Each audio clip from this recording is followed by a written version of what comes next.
제가 오늘 그 강사님을 소개해 드리려고 올라왔는데요. 우리 이삭 이제 선교사님, 이제 저희 교회에서 오래 주일학교와 또 교구 사역을 함께 해왔고, 또 이제 베트남으로 이제 파송을 받아서 이제 사역을 하게 되는데, 이제는 또 외부 강사님이시고, 그리고 또 이제 설교 후에 이제 파송 받아가는 선교사님을 좀 축복하고 기도하는 그런 시간을 좀 갖고 싶어서 제가 이제 올라왔습니다.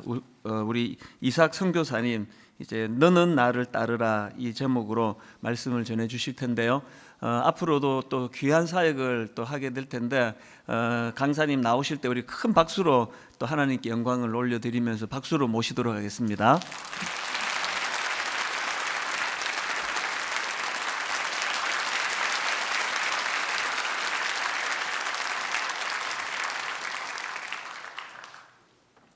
여러분 만나서 반갑습니다. 오랜만이죠? 시험이 없어져서 좀 놀라셨죠? 장기 선교지를 베트남으로 정한 이후에 유대인에게는 유대인에게로, 헬라인에게는 헬라인에게로 베트남 사람들이 수염을 안 그리더라고요. 잘랐습니다. 먼저 사랑하는 분당우리기 성도님들 감사드립니다. 제가 필리핀에 선교훈련을 받으러 갔을 때 그곳에서 선교를 경험하면서 이 자리에 이르기까지 이 부족한 자가 올 수 있었던 것은 여러분의 기도와 사랑을 받았기 때문에 가능했습니다. 그래서 제가 그곳에 갔지만 저를 위해서 기도해 주셨던 여러분의 기도가 있었기 때문에 저는 믿기로 우리 모두가 간 거라고 그렇게 생각합니다. 다시 한번 감사드리고요. 오늘 말씀은 설교이지만 제가 장기 선교사로 보내지는 과정까지의 그 과정과 고민을 간증처럼 나눌까 합니다. 청년 시절 멘토였던 집사님께서, 그분은 목사 안수를 받으시면 목사님이었는데 끝까지 안 받으셨습니다. 그 집사님께서 저희 가정이 선교를 나간다고 해서 선교사 이름, 선교사 명을 지어주셨습니다. 사도 바울이 디모데에게 복음과 선교의 엑기스를 담아서 전달했던 그 옥중서신에서 전달했던 디모데서 1장을 바탕으로 지어주셨습니다. 이제는 우리 구주 예수 그리스도의 복음이 나타났으니, 사실 로마서 3장 21절에도 나왔지만 그러나 이제는, 이 이제는이 의미가 있다 해서 제 이름은 이제는입니다. 이삭에도 성경문 같지 않습니까? 저희 아내는 아름다운 것을 힘써 지키라. 그래서 저희 아내의 이름은 아라, 끝에 자를 땄습니다. 서아라. 개인적으로 저희 아내의 이름이 서영실인데 아라가 더 이쁜 것 같습니다. 그리고 그 다음 말씀에 보니 거룩한 소명을 우리 함께 이루자. 그래서 저희 세 아들의 이름을 거룩, 소명, 우리라고 지었습니다. 제가 이 성경을 듣고 생각해 보니까 종착지는 소명이더라고요. 사실 우리의 삶은 소명, 그 부르심 아니겠습니까? 우리의 삶의 그 자리 가운데, 혹은 목회자는 목회자의 그 부르심, 목회 현장 가운데, 또 선교사는 너무 힘겹고 어려운 그 선교지 가운데 끝까지 우리를 버티게 할 수 있는 그 동력이 무엇입니까? 마지막 그 동력, 부르심 아니겠습니까? 소명 아니겠습니까? 얼마 전 아이들과 한국에서의 마지막 소속단체 영입훈련을 마치고 기념으로 겨울왕국 2를 봤습니다. 미리 말씀드리지만 절대 성경적인 내용은 아닙니다. 그럼에도 목회자여 선교사로 가는 저에게 겨울왕국은 너무 큰 감동을 주었습니다. 그 이유는 주인공 엘사가 한 소리를 듣고, 이게 양해를 부탁드립니다. 그 아무도 못 듣는데 본인만 그 소리를 듣습니다. 이거 아니죠? 뭐였죠? 예, 아시죠? 그 소리를 듣고 이 엘사가 결국은 자기가 있어야 될 자리로 가게 되죠. 그리고 자신의 소명을 다하고 그 소명을 이루려고 자신의 목숨까지 바치는 그 장면을 보면서 저는 너무나도 큰 감동을 받았습니다. 거듭 말씀드리지만 절대 성경적인 이야기는 아닙니다. 그러나 선교사로 가는 저에게 엘사는 큰 감명을 주었습니다. 오늘 말씀도 소명에 관한 말씀이죠. 여러분이 너무 잘 아시는 이 베드로, 예수의 부활을 보았음에도 삶의 방향성을 잃어버리고 예전에 어부의 삶으로 돌아가 갈릴리 바다에서 그물질하던 그를 주님께서 찾아가십니다. 그리고 배 오른편에 그물 던지라, 너무나도 많은 그 물고기를 잡았을 그때 요한이 얘기하죠. 주님이시다. 그 말을 듣자마자 바닷속으로 뛰어듭니다. 주님께로 갔고 주님은 베드로에게 물으시죠. 내가 나를 사랑하느냐? 3번 물으신 이후에 그 마음에 있던 깊은 죄책감을 뽑아내시고 그를 회복시키시어 그에게 소명을 주시고 그리고 말씀하십니다. 나를 따르라. 이 얼마나 감격적인 순간입니까? 우리 주님께서 얼마나 신실하신지요. 그를 처음 만났을 때 요한의 아들 시몬아 내가 장차 개바가 되리라 말씀하셨는데 그 일을 이루어 가십니다. 근데 너무 실망스럽게 이 베드로가 그 소명을 받은 그 순간에 보세요. 자기의 소명과 다른 제자 요한의 소명을 비교하면서 얼마나 한심하고 참 어리석은 그 행동을 하는지요. 그러다 우리 주님께서 준엄하고 단호히 얘기하십니다. 너는 나를 따르라. 이 말씀은 저에게 저의 마음을 따뜻하게 합니다. 그 이유는 참 제 모습이 베드로와 같기도 하고 어쩌면 베드로보다 더 못한 저를 주님께서 포기하지 않으시고 인도하셔서 소명 주셔서 선교사로 가게 하셨기 때문입니다. 저는 유년기 시절부터 목회자, 흔히 말하는 PK, 목회자의 자녀로 자라왔습니다. 아버님은 공단 지역에서 어려운 목회를 하셨고요. 어렵게 근로자들을 목회를 하시면서 어느 정도 돌봄 가운데 성장이 되면은 이내 큰 교회로 가곤 했습니다. 그 모습을 가슴 아프게 지켜보던 어머니는 말씀하셨습니다. 나는 내가 큰 교회 목사님 됐으면 좋겠다. 그래서였을까요? 저의 꿈은 큰 교회 목사님이었습니다. 그러나 지나온 삶의 시간 가운데 주님은 여러 차례 저를 만나주셨고 그 가운데 특별히 스웨덴에서 한 훈련을 받았을 때 결혼 후였죠. 그때 소박하게 살아가시는 그 시니어 선교사님들, 웨스턴 선교사님들을 보게 되었습니다. 무엇보다 그분들이 보여준 주님과의 친밀함은 저로 하여금 그들처럼 살고 싶은 마음을 일으키게 했습니다. 사실 1년 365일 같은 옷을 입고 계신 한 미국 선교사님이 있었습니다. 과연 옷을 빨기나 하시는 걸까? 가까이 가면 냄새가 나진 않을까? 우스꽝스러운 생각도 했지만 그분이 떠나실 때 그 옷을 받고 싶었습니다. 그렇게 살고 싶어서. 그 이후 한국으로 돌아와 신대원 입학을 결정 지은 뒤 함께 사역지를 찾았습니다. 한 해 내내 어디로 갈지 몰라 기도했고 그때 주로 들었던 찬양이 주님 말씀하시면이라는 찬양이었습니다. 주님 말씀하시면 내가 나아가리다. 주님 말씀하시면 내가 멈춰서리다. 그 찬양을 듣고 마지막으로 분당 우리 교회에 주일학교 사역자를 뽑는다는 것을 보고 지원하게 됐습니다. 설교 시연 이후 혹시나 내가 될 수도 있으니 그때 9시 예배였거든요. 그래서 11시 예배를 좀 참여해 봐야겠다 그래서 11시 예배를 참여했습니다. 어린이 예배 아니겠습니까? 어린이 찬양 계속 나오죠. 그런데 그 설교자가 뜻하지 않게 설교 전에 우리 이 찬양 같이 부를까요? 주님 말씀하시면. 그때 뒷자리에 앉아서 많이 울었습니다. 그리고 제 마음 가운데 하나님이 나를 이곳으로 부르시는 거 아닐까라는 확신 가운데 사로잡혔습니다. 그 이후 이찬수 목사님과의 면담이 있었죠. 목사님은 제게 이렇게 물으셨습니다. 자네 꿈이 무엇인가? 뭐냐고. 당연히 청소년 사역자로 유명했던 목사님, 그 분당 우리 교회에 주일학교 사역자를 뽑습니다. 그러면 꿈이 어떤 거야 되겠습니까? 주일학교 사역의 꿈, 이거야 되는 거 아닙니까? 그런데 참 나쁘게도 그 앞에서 목사님은 그런 대답을 원하시겠지만 죄송합니다 목사님, 저는 선교사입니다.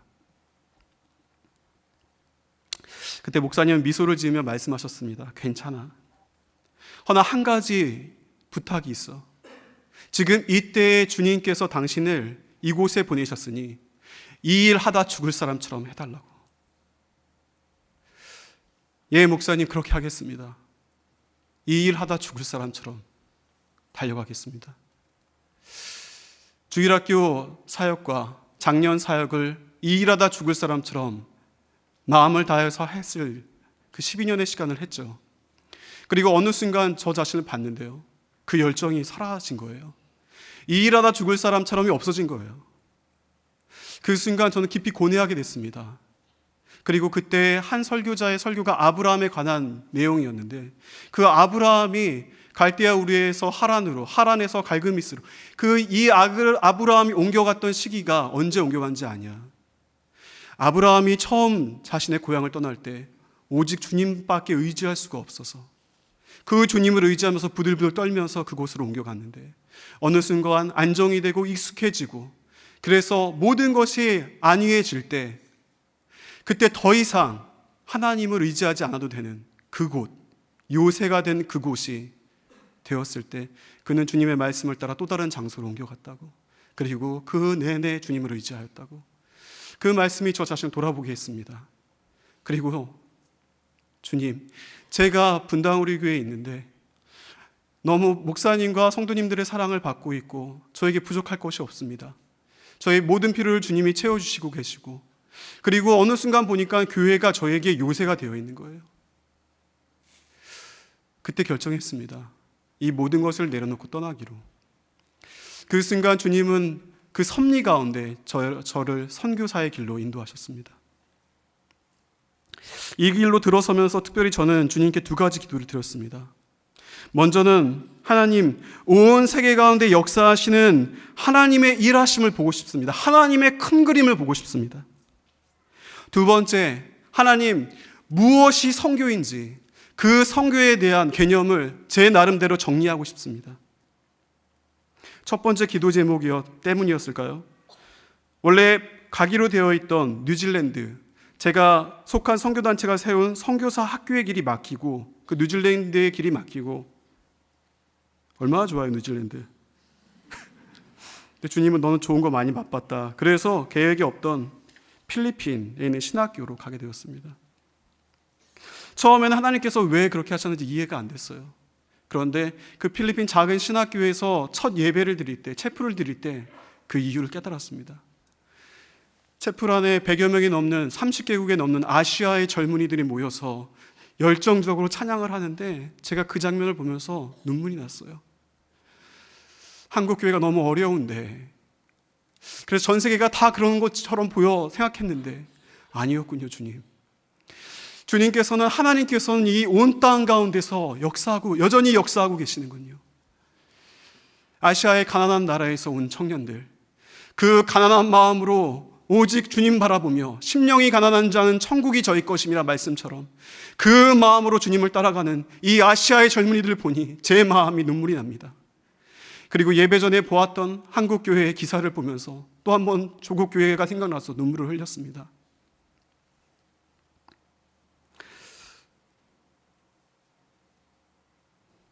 어디였죠?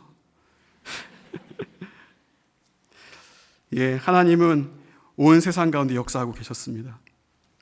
그래서 그 신학교에 100여 명이 넘는 신학생들인데, 저희 작은 기숙사 공간에 한두 명씩 초대해서 그 친구들에게 물어봤습니다. 예수님을 어떻게 믿게 되었는지, 그리고 그 나라의 교회의 상황은 어떤지. 그 작은 기숙사 방에서 전 세계에서 일하시는 하나님의 역사를 볼 수 있었습니다. 그 중에 한 중국 가정교회에서 온 왕치라는 여학생인데, 이 학생이 저에게 굉장히 인상적이었는데요. 이유는 이 학생한테 물어봤습니다. 어떻게 예수님을 믿게 됐어요? 어머니 통해서 예수님을 믿게 됐습니다. 어머니는 어떻게 예수님을 믿게 믿습니까? 그러니 할머니를 통해서 예수님을 믿게 됐습니다. 그럼 할머니는 어떻게 예수님을 믿었죠? 허난성의 허든슨 테일러를 통해서 복음을 들었습니다. 저는 전율을 느꼈습니다. 책 속에 갇혀 있었던 허든슨 테일러가 제 앞으로 뚜벅뚜벅 걸어오는 느낌이었어요. 역사 가운데 일하시는 하나님, 그 하나님을 보는 한 장면이었어요. 이 자매가 자신의 교회 영상을 보여주었어요. 아시는 것처럼 시진핑 주석 이후에 중국의 교회는 핍박과 고난 가운데 있습니다. 그 자신의 교회 예배를 드리고 있는, 찬양을 드리고 있는 앞에 있는 성도들이요, 공안이 와서 다 끌고 가는 거, 그 영상이 찍혔어요. 그래서 더 이상 그 교회에서 머물 수가 없어서 흩어지기 시작했어요. 1만 원 선도 파송운동도 아닌데 막 흩어지면서 3, 4, 5 모여있는 가정교회에 이 자매와 이 자매의 언니가 지도자로서 그들을 가르치는 그 일을 한다는 것을 보여주었습니다. 제 마음이 얼마나 뜨겁던지요. 그런가 하면 미얀마는 불교 신자가 불교들이 많은 나라죠. 그런데 그 미얀마의 맨 끝에 있는 작은 그 소수 민족, 친족이라는 그 종족에 이 카이피라는 한 학생을 만났습니다. 그 학생에게 물어봤습니다. 어떻게 예수님을 믿었습니까? 그리고 그 학생은 얘기해 줬어요. 자신의 선조들이 미국에서 건너온 한 선교사 아도니람 저드슨이라는 그 선교사를 통해서 자신의 선조들이 예수를 믿게 됐고 그 종족의 99.9%가 예수를 믿는다고 사진을 보여주었습니다. 허름하기 그지없는 교회 앞마당에 1000여 명의 사람들이 앉아서 아이들까지 그 많은 사람들이 예배를 앞에서 사진 찍은 모습을 보면서 제 가슴이 뛰었습니다. 한국에 들어오기 전에 국제동원회의에 참여할 기회가 있었습니다. 갔습니다. 거기에 계셨던 한 60대 미국 선교사님이 이런 얘기를 하셨습니다. 여러분 보십시오. 불과 4년 전만 해도 이 100여 명이 넘는 사람들 중에 한 줄만 서양 선교사들이 앉아 있었습니다. 나머지는 한국 선교사들이었습니다. 나가보니까 한국이 대세더라고요. 한국 선교사들이 꽉 잡고 있더라고요. 근데 보십시오. 지금 불과 4년 만에 지금 앞에 원래 찬양인도도 다 한국 선교사들이었거든요. 앞에 찬양인도에 한국 사람은 아무도 없습니다. 5개국의 미얀마, 베트남, 콩콩 제가 다 기억이 안 나지만 그 5개국의 사람들이 청년들이 찬양을 하고 있는 거예요. 절반 이상을 아시아의 사람들이 채워가고 있어요. 인도교회 목사님이 선교사를 파송하고자 그 자리에 계셨어요. 보십시오. 하나님이 어떻게 역사하시는지를 보십시오. 하나님이 일으키시는 파도를 보았습니다. 주님께서는 약속을 성취하고 계셨습니다. 그리고 하나님의 나라를 완성하고 계신 것을 저에게 보여주셨습니다. 그것이 첫 번째 기도 제목의 응답이었다면 두 번째, 하나님 무엇이 선교입니까? 저는 이 부분에 실은 석연치 않은 구석이 있었습니다. 제가 대학 때 비전 트립으로 영국을 갔습니다. 영국의 윌리엄 캐리, 그 현대 선교의 아버지라 불리는 윌리엄 캐리의 교회를 갔더니 앞에 이렇게 간판이 있더라고요. 윌리엄 캐리를 파송한 교회. 얼마나 뿌듯해요. 자부심이 있어요. 그런데 그 다음 날이 주일이었는데요. 예배당에 노인 2명이 앉아서 예배드리더라고요. 저는 너무 깜짝 놀랐습니다. 그리고 앞에서도 말씀드렸지만 제가 스웨덴에 갔을 때도 그 북유럽은 국기가 다 십자가입니다. 이유는 선조들이 하늘을 봤을 때 구름이 십자가 모양으로 돼 있었대요. 그래서 그 북유럽에 수많은 선교사들이 보내졌었는데 이제는 그 교회에도 노인들이 가득한 거예요. 젊은이들이 별로 없어요. 제가 생각했습니다. 과연 전통적인 선교의 개념이 충분한가? 불충분하다. 그래서 1950년대 이후에 많은 선교학자들이 이를 보완코자 새로운 개념을 정리했습니다. 흔히들 들어보실 수도 있었던 레슬리 리비긴, 크리스토퍼 라이트, 그 중에 대표적인 크리스토퍼 라이트는 이렇게 정리했습니다. 창세기 3장 15장에 여자의 후손이 뱀의 머리를 상하게 한다고 흔히 말하는 그 원시 복음과 계시록 7장 10절에 구원하심이 보좌에 앉으신 모든 민족이 주님을 찬양하는 주의 복음을 전해야 된다는 이 개념 안에서 이게 전통적인 개념이었다면 여기서 조금만 더 넓히자. 창세기 1장 1절 주님이 지으신 모든 것이 보시기에 좋았더라. 계시록 21장에 새하늘과 새 땅에 눈물도 아픔도 없는 그곳. 이것 이렇게 넓히자. 이 말이 무엇인지 아시겠습니까? 하나님이 창조하신 세상, 죄로 인해 타락한 이 세상을 구속, 회복하는 이것이 선교다. 이렇게 넓혀서 선교를 봅시다. 근데 저는 이 부분에서도 의심이 들었습니다. 왜냐하면 일부 복음주의자들이 이 부분을 오해해서 분명히 넓힌 것이 이 안의 것을 포함하고 있는데 이 포함한 것을 어느 순간 잊고 이 넓힌 것에 집중되어서 그냥 내가 있는 자리를 회복시키면 충분하다 라는 미명 아래 자칫 무엇이 위험이었을까요? 지향점을 잃어버리게 된 거예요. 그 방향을 잃게 되는 거. 내가 있는 자리에서 회복만 하면 된다 이렇게 가는 거였죠. 그럼 사랑하는 성도 여러분, 무엇이 선교입니까? 제가 복잡하게 말씀드렸는데 쉽게 말해서 가라 모든 민족속에게로, 이거는 넓이에요. 그런데 회복을 이루자, 그건 질적인 깊이라고 저는 정리했습니다. 그래서 이 부분을 가지고 만나는 시니어 선교사님들을 붙잡고 계속 물어봤어요. 이거에 대해서 설명해 달라고. 너무 그렇게 물어보니까 저희 집사람이 2년 내내 물어보고 다니니까 집사람이 진짜 그만하라고 얘기했지만 저는 그만할 수가 없어요. 왜요? 저는 그 부분이 정리가 돼야 제가 선교사로서 담대하고 확신 있게 갈 수가 있는 거예요. 저 자신을 설득시켜야 되는 거예요.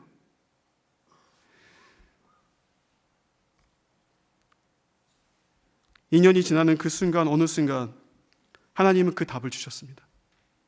그 순간은 감히 비유컨대 마치 고 오카는 목사님이 한스킹의 교회론에서 사도성을 찾아서 제자 훈련의 토대를 놓았던 그거와 흡사 비슷한 순간이었어요.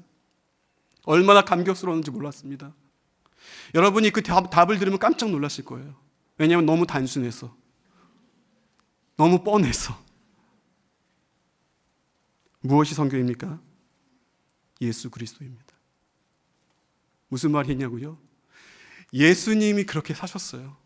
예수님이 장사꾼들로 가득했던 그 성전에 그들을 몰아내시며 성전을 척결하시고 개혁하신 그 예수 그리스도, 아픈 자를 보면서 눈먼 자를 치유하셨던 예수 그리스도, 어린아이를 내게 오라고 얘기하셨던 예수 그리스도, 아무도 가지 않았던 사마리아를 걸어가셨던 예수 그리스도, 복음을 전하기 위해 그의 제자들에게 가라 모든 족속에게로 아버지, 아들과 성령의 이름으로 세례를 주고 주님께서 말씀하셨습니다.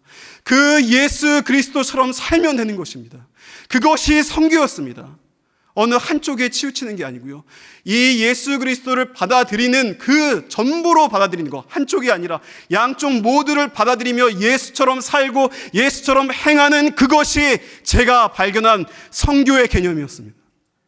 얼마나 마음이 감격스럽던지요. 그 근거를 선교 역사에서 찾았어요. 종교개혁 당시에 아시죠?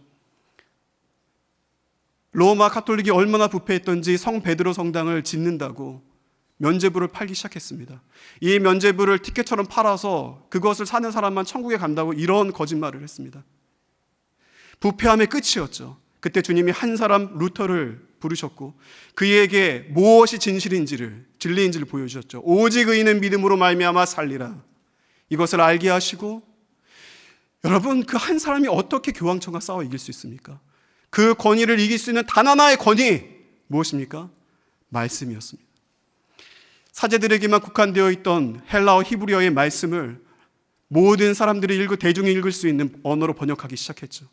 독일어로 번역하고, 하나님은 그때에 맞추셔서 구텐베르크의 인쇄술을 통해서 그 성경을 신문처럼 주보처럼 발행하기 시작하며 군중들은 그걸 보기 시작했습니다. 아, 이것이 진리였구나. 눈이 떠진, 진리 가운데 눈이 떠진 그 군중들이 무서워서 로마 교황청은 루터를 해할 수가 없었습니다. 거기에서 끝난 게 아니죠. 이 군중들이 말씀을, 그렇게 귀한 말씀을 보게 된 거예요. 드디어 보게 된 거예요. 이 말씀을 보면서 얼마나 귀한 말씀이든지, 이 말씀을 보면서 이제는 사제들에게만 속한 게 아니고 우리에게 속해진 이 귀한 하나님의 말씀을 보면서 정말 이 말씀대로 살고 싶다라는 마음의 열망 가운데 그것이 불일 듯 일어나기 시작하면 그것은 하나의 운동이 되었습니다. 그 운동이 바로 경건주의 운동이었고, 유럽에서 일어났던 그 불길처럼 일어났던 경건주의 운동 가운데 이 말씀대로 살고자 신대륙으로 건너갔던 사람들을, 그 미국으로 건넜던 사람들을 우리는 청교도라고 부릅니다. 그 청교도의 한 일파였던 모라비안 교도에 선교사들이 배출되기 시작했고, 그 모라비안 교도의 뜨거운 성령 충만의 예배에 감격했던 조한 웨슬리는 자신의 영국에서 말씀을 전하며 전 세계 가운데 자기의 교구를 삼겠다고 얘기하며 감리교가 세워지며, 그의 친구 조지 필드는 또 그 영적 각성의 흐름 가운데 쓰임을 받았죠. 그때의 D.L. 드와이트 무디는 미국에서 또 다른 영적 각성을 일으키고, 조나단 에드워드와 그 시대의 허든슨 테일러는 중국에 갔고, 캠브리지 세븐은 그렇게 선교사로 자원했으며, 아펜젤러와 언더우드는 이 조선으로 왔습니다. SVM 운동, 학생 자발운동, 구름대 같은 젊은이들이 일어나 세계 선교를 위해서 갔습니다. 여러분 생각해 보십시오. 이 거대한 물결을 누가 막을 수 있습니까? 이 거대한 물결이 어디서부터 시작했습니까? 그 물결이 어디에서 시작했습니까? 그 물결은 루터였습니다. 루터는 선교사가 아니었죠. 루터는 선교를 한 것처럼 보이지 않았습니다. 그러나 루터는 하나님의 선교였습니다. 주님께서는 이 루터를 통하여서 종교개혁을 통해서 분당 우리 교회를 저에게 조명해 주셨습니다. 부패한 한국교회의 상황 가운데 많은 한국교회 성도들은 실망했습니다. 떠나가고 그러면서 분당 우리 교회를 지켜보고 있습니다. 주목하고 있습니다. 분당 우리 교회는 그동안 교회 개혁과 선한 영향력들을 흘려보냈습니다. 뿐만 아니라 성경으로 돌아가자, 말씀으로 돌아가자. 드라마 바이블 100번 읽으셨나요? 말씀으로 돌아가자. 그 말씀 가운데 하나님의 말씀대로 살아보자. 연약한 자를 돌보는 가평 우리 마을, 1만 성도 파송을 통하여서 교회의 본질을 되살리는, 이것이 예수 그리스도의 나타나심이 아니겠습니까? 이것이 하나님의 선교가 아니겠습니까? 그래서 저는 너무 감격스럽고 뿌듯하여서 만나는 아시아의, 필리핀의, 스리랑카의, 베트남의 이 청년들에게 계속 얘기했어요. 분당 우리 교회, 너네들이 누구였죠? 그 사람? 존 파이퍼, 리거랜뿐 아니라 봐라, 분당 우리 교회를 봐라. 나는 전 세계에 이런 교회. 제가 좀 흥분했나요? 이런 교회가 없다고 생각한다. 봐라. 그러니까 그 친구들이 그 다음날 와서 얘기했어요. 한국어로 돼 있던데요. 영어로 안 돼 있어서 무슨 말인지 모르겠다고 얘기하더라고요. 그래도 봐라, 그래도 들어봐, 말씀을. 그리고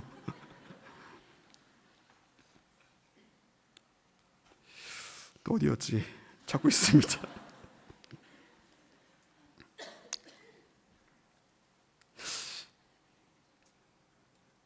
누군가는 저에게 너무 과하게 하는 거 아니냐고 했지만 저는 우리 교회가 자랑스럽습니다. 저는 여러분이 자랑스럽습니다. 거듭 말씀드리지만 선교는 넓이만 강조될 수 없으며 반대로 깊이만 강조될 수 없습니다.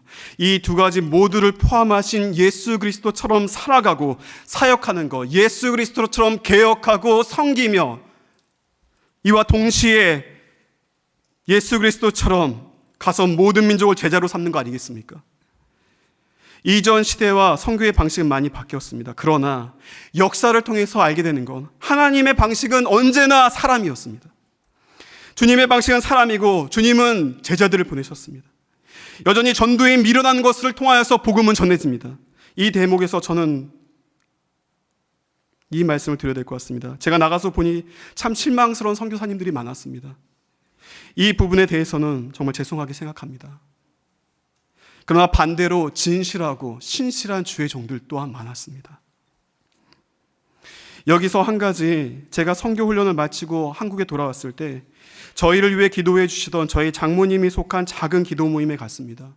60대에서 70대까지 구성된 그 기도 모임, 6, 7명의 작은 모임인데요. 놀라운 거는 그 기도 모임을, 아무도 알아주지 않는 그 기도 모임을 벌써 30년째 이어오고 계셨습니다.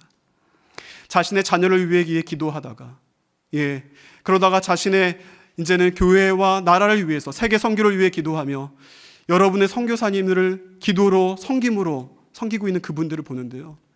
나중에 나눔 시간에 그분들이 눈물로 자신의 삶의 무게를 고백하는데 제가 얼마나 감격스럽던지요. 그때 알았습니다.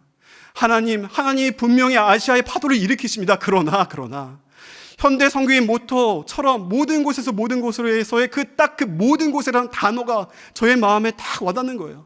하나님 아시아뿐 아니라 모든 곳입니다. 하나님 모든 전 세계 가운데 여전히 무너진 유럽의 교회 가운데 소수의 사람들이 주님을 예비하고 있으며 세속화의 그 어마어마한 물결 가운데 미국의 청교도의 후예들은 분투하며 쌓아가고 있고 이 한국 땅 가운데 분당 우리 교회와 무명의 성도들이 주여 이렇게 기도하고 있습니다. 모든 곳에서 주여 주님 오심을 기다리며 그렇게 기도하며 쌓아가고 있습니다. 각자의 부르심이 있지만 주님께서는 우리 모두를 사용하시죠. 이제 이 부분에서 말씀드려야 할 것 같습니다. 저희 가정은 필리핀에 가기 전에 아프리카에서부터 아시아의 모든 곳까지 모든 곳에 마음을 여고 주님의 인도하심을 기도했습니다. 주께서는 저희를 필리핀으로 인도하셨고 그래서 아시아에 대한 마음을 품게 하셨습니다. 그리고 특별히 지난 2년 동안 베트남의 청년들을 놀랍게 그곳에서 많이 만나게 하셨습니다. 그리고 하나님께서 베트남의 청년들을 세계 선교와 하나님의 나라를 위해서 사용하실 거라는 확신을 주셨습니다. 그래서 저는 하나님의 부르심을 받고 베트남으로 갑니다. 제가 이 얘기하는 걸 저희 집사 아내가 별로 안 좋아하는데 나는 영적인 박항서가 될 거다. 나는 박항서가 저희 집사 아내는 이제 머리가 없잖아. 그러니까 왜 자꾸 그 얘기를 하냐. 저희 아들도 너무 싼티 난다. 나는 그래도 영적인 박항서. 주님께서 사용하실 것이다. 화이팅. 제가 우리 교회에서 마지막으로 제자훈련을 인도했을 때요, 훈련생들과 함께 부활이라는 영화를 보았습니다. 제자훈련에 그 부활이 있지 않습니까? 과목에. 영화에서 한 로마 장군이 예수님의 십자가를 처형합니다. 사실 그것이 소설을 바탕으로 했지만 참 와닿는 교훈이 크더라고요. 그 이후 부활하신 예수님이 제자들을 만나는데 그 장면을 그도 우연히 보게 됩니다. 예수가 부활하셨고 그의 말이 사실이었다. 그는 큰 충격과 혼란 가운데 빠집니다. 너무 혼란스러워서 삶을 주체할 수가 없는 그 자리 가운데 그 영화의 첫 부분과 마지막이 이 장면이었어요. 결국 자신의 모든 것을 상징하는 로마 천부장 장군의 반지를 내려놓고 예수를 따라갑니다. 그리고 자막에 이렇게 나와요. 나는 부활하신 예수를 보았다. 난 더 이상 이전과 같이 살 수가 없습니다. 난 더 이상 이전과 같이 살 수가 없습니다. 제가 속한 외국 선교단체를 세운 시티스터는 이런 고백을 남겼습니다. 만약 예수님이 하나님이시고 그분이 나를 위해 십자가에서 돌아가셨다면, 죽으셨다면 그분을 위한 나의 그 어떠한 희생도 결코 크다고 할 수 없다. 사랑하고 존경하는 분당 우리 교회 성도 여러분, 이 시간 한없이 부족한 저를 통해 우리 예수님께서 우리 모두에게 말씀하신다고 믿습니다.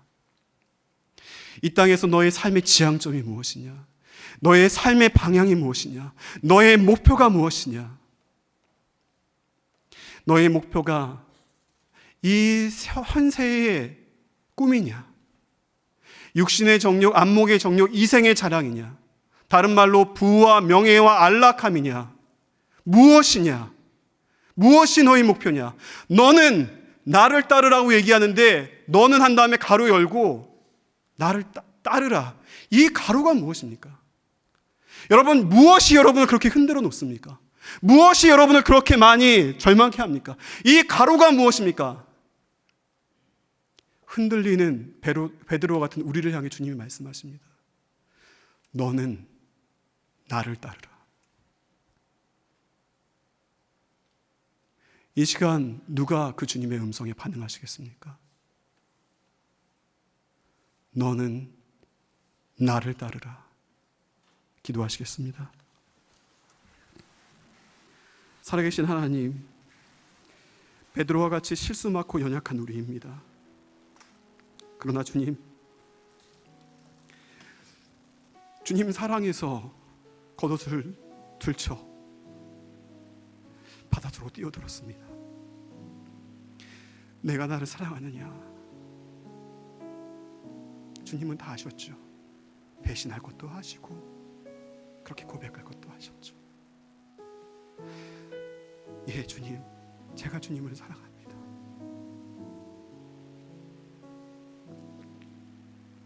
부족한 우리들입니다, 주여.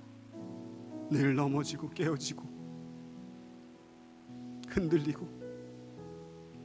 그러나 우리 주님께서 오늘 이 시간에 저희들에게 또 이렇게 말씀하신다고 믿습니다. 저의 마음의 옷깃을 여미게 하시면서 너는 나를 따르라. 너의 삶의 지향점을 명확하게 해라. 나는 너를 향한 꿈이 있다. 나는 너를 향한 계획이 있다. 너는 나를 따라 나의 꿈에 동참하여라. 나와 함께 가자. 나의 사랑하는 자야.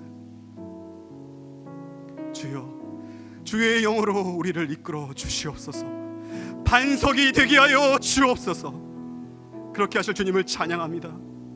존귀하신 예수님의 이름으로 기도합니다.